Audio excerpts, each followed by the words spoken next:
তো বন্ধুরা তোমরা সবাই কেমন আছো? আশা করি তোমরা সবাই খুব ভালো আছো। তো আরেকটা আমাদের ব্লগে তোমাদের অনেক অনেক স্বাগত। আজকে সকালবেলায় লাল পাড় সাদা শাড়ি দেখে তোমরা সবাই অনেকে ভাবছো যে সকালবেলাতেই কেন একদম পুজোর ড্রেসে রেডি হয়ে গেছি, কেননা আজকে আমার জেঠুর আর কি শ্রাদ্ধের কাজ সকালবেলায়। তো সেখানেই আজকে যাব। তারপরে দুপুরবেলায় মোটামুটি ওখানে খাওয়ার আর কি অ্যারেঞ্জমেন্ট হয়েছে। তো সেটা বড় কথা নয়, বড় কথা হচ্ছে আজকে শ্রাদ্ধের অনুষ্ঠান আছে, শ্রাদ্ধের কাজ হবে। তো সেখানে এখন সকালবেলায় যাব, আবার বিকেলবেলায় কীর্তন দিতে আসবে আর কি, সেখানেও প্রোগ্রাম মানে আছে আর কি। মানে মোটামুটি সারাদিন বলতে গেলে আজকে ওখানেই সারাদিন আমার সময় কেটে যাবে, বুঝতে পারলে? মানে ওখানেই সারাদিন আজকে প্রোগ্রাম আমাদের বাড়ির প্রত্যেকের। আর আবার আজকে রিমে আবার পরীক্ষা দিয়ে দিয়েছে, রিম চলে গেছে পরীক্ষা দিতে। তো যাই হোক, তো আজকে এই হয়েছে আজকে আমার শিডিউল। মানে আমার সাথে থাকো, দেখতে পারবে কি করছি না করছি।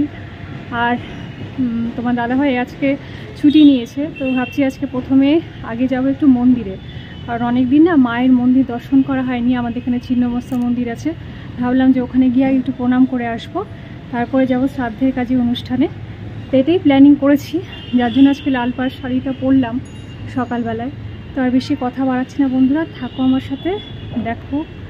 জানি এইসব অনুষ্ঠান দেখতে কারোরই ইচ্ছে করে না, মন ভালো লাগে না, কিন্তু তোমরা যেহেতু আমার পরিবারের সদস্য, তোমরা সব কিছুই আমার দেখো, জানো আমি কি করছি না করছি, সেটা তোমাদের জানার সবার প্রত্যেকের অধিকার আছে। তো সেই কারণে আমি কোথায় যাচ্ছি কি করছি না করছি সেগুলো না জানালে আমার ভালোও লাগে না, আর তোমরাও জানতে পারো। তো চলো বন্ধুরা, যতটুকু পারবো ভিডিও করার চেষ্টা করবো, দেখাবার চেষ্টা করবো। চলো তাও।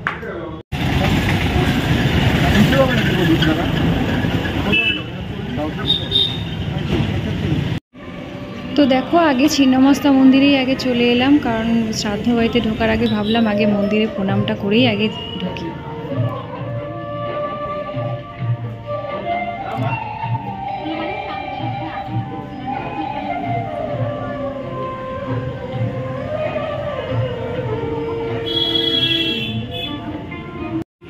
আমাদের আলিপুরদুয়ারের এই মন্দিরটা এতই জাগ্রত যে একবার বলেছিলাম না তোমাদেরকে যে প্রত্যেকটা গাড়ি এসে এখানে একবার দাঁড়িয়ে হলেও প্রণাম করবে, সে বাসই হোক আর বড় গাড়ি হোক আর যাই হোক।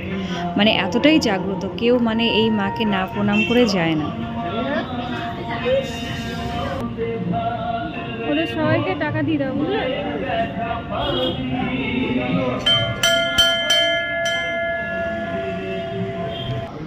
তো দেখো, মন্দির থেকে চলে এলাম আমার মেজো জ্যাঠার শ্রাদ্ধের কাজে। দেখো একদম মানে মেজো জ্যাঠাকে দেখতে একদমই আমার বাবার মতো।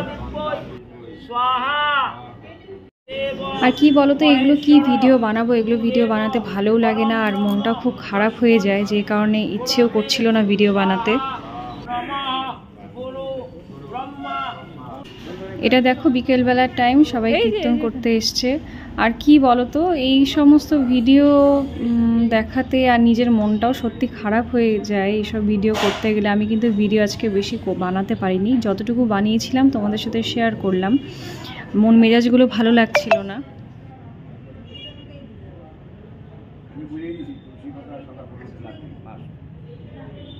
সব ঠিক আছে না?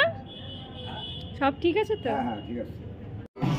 আর এটা এমনই একটা সময় জানো বন্ধুরা, মানে এতটা খারাপ লাগে। আমাদের বাপের বাড়ির পুরো সদস্যরা এখানে বসে আছে, সেটাই বললাম যে এটা এমনই একটা মানে সময় যে সবার চোখ দিয়ে এক বিন্দু হলেও জল বেরোবে এই কীর্তনের সময়টা। তো যাই হোক, সবাই বসে আছে এখানে। আর বললাম আজকে বেশি ভিডিও করতে পারিনি বন্ধুরা, যতটুকু পেরেছি আজকে সেইটুকুই দিলাম। তাহলে আজকের মতো ভিডিওটা এখানেই শেষ করছি। তোমরা সবাই খুব ভালো থেকো, সুস্থ থেকো।